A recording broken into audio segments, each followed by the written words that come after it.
Тэгээ ургамал бол ерөөсөө л энэ бүх юмны тойл байхгүй. Энэ байгаль цагуур юу болоод байгааг ерөөсөө ургамлаар л шинждэг штэ. Одоо энэ жил гам боллоо гэл ургамал урахгүй болохоор л гэдэг штэ.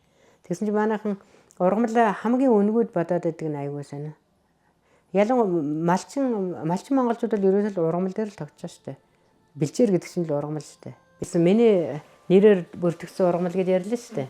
Оюмагийн ортоз гэж нэртэй. Тэгэхээр тэр ортоз гэдэг ургамал байгаа. Монгол 100 гаруй зүйл байдаг. Тэрнийг хүн тодорхойлолт аюул хэцүү. Ерөөс бүгдээрээ ижлэгэн цэцэгтэй юм шиг гоё ягаан өнгөтэй юм. Одоо буурцэгт ургамал гэж ярилдаг. Тийм ургамал байдаг байхгүй юу? 3 жилийн өмнө тэр хөвсгөлийн цагаан уул суманд нэг бэлчээрийн хортой ургамлын судалгаа хийх захиалга өгөөд тэр судалгаагаар явжсэн. Нэг газар очсон чинь тис өөр ер нь хараагүй тийм сонин ургамлыг харна аваад гэр бар хийгээд тэгээд хадгалзаад их сургуульд өгсөн чинь жилийн дараа шүү дээ тэр чинь ингээд таны ургамал дэлхийд байхгүй зүйл болж таарч байна гэдэг. Тэгээд тэр ургамал яг бас бахархалтай ганцхан хөвсгөлийн цагаан уул суманд байж байгаа. Өөр газар тэмдэглэгдээгүй. Тэгэхээр ерөөсө ганцхан Монголд байдаг унган ургамал ингэж таарч байгаа байхгүй юу. Энэ ургамлын одоо хөвсөлд өөрчлөлт яаж явагдгийг гэдгийг одоо 20 жил судалсан. Тэгээд би тэр хөвсгөл дээр болохоор хэсэг талбай дээр сонгонгуудаа ерөөсөө ямар ургамлууд яг хэдийн хэмжээний насжилтаа өөрөөр хэлбэл ортоз гэдэг нэг зүйл байна шүү дээ. Тэгтэл ургаал хагдартлаа нэг 60 хоног юм байна.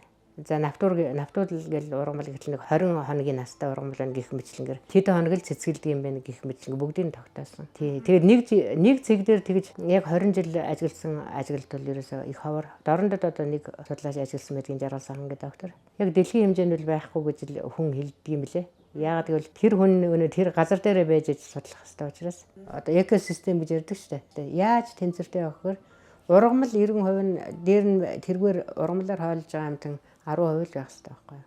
Тэгээ тэр ургамал байж эхлээд тэр бүх амьд организм чинь ургамлаараа хойлж байгаа үстэй. Ургамлаараа хоолно, хүнс дэжэл хийн. Ерөөсөө тэр бүх юм ургамалгүй ерөөсөө ургамлын уулмөргүй амьдрал гэж ерөөсөө байхгүй юу энэ дэлхий дээр. Одоо миний акцент өгч яриад байгаа ургамал бол голын эргийн ургамал байхгүй зүлэг.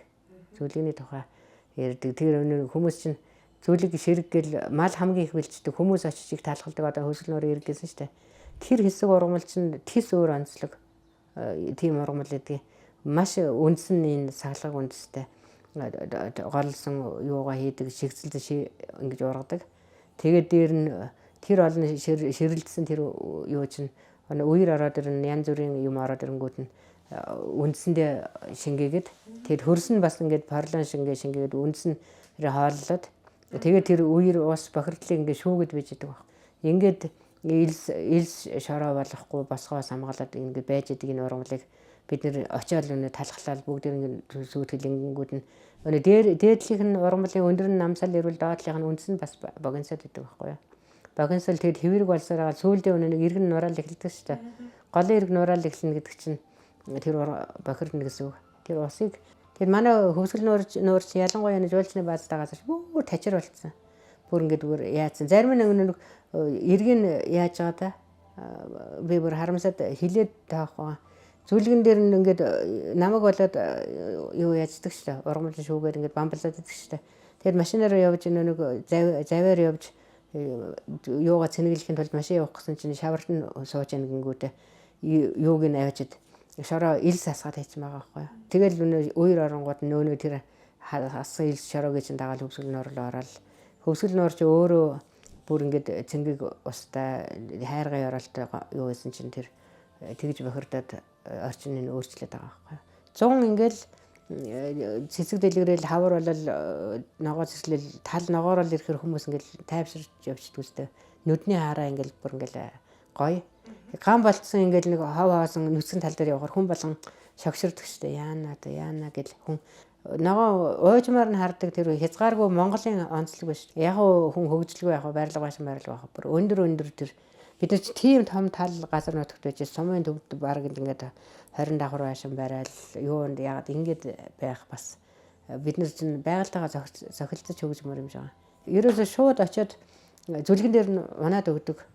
Модон дотор нь ороод ингээд хөрвөөчдөг юм газрууд Монголд байгаа байхгүй юу. Хаанаас цор ганц заяатсан юм сайхан орчлон ертөнц байж гэн бид нарт ингээд өгдөлтэй энийг зөв ашиглаад зөв зохион байгуулад зөв хөгжүүлэлттэй төлөвлөлттэй ингээд тэгээд дээр нь ер нь аль болохоор онгоноор байлгах хэрэгтэй. Тэгээ сүүлийн үед бол одоо нүүдэлчин соёл гэдэг чинь дэлхийн ганц ирээдүй болчих гээд шүү дээ. Тэгээ тэрнийгээ бодоод бид нэр энэ нутгаа хадгалж хамгаалмаар байна.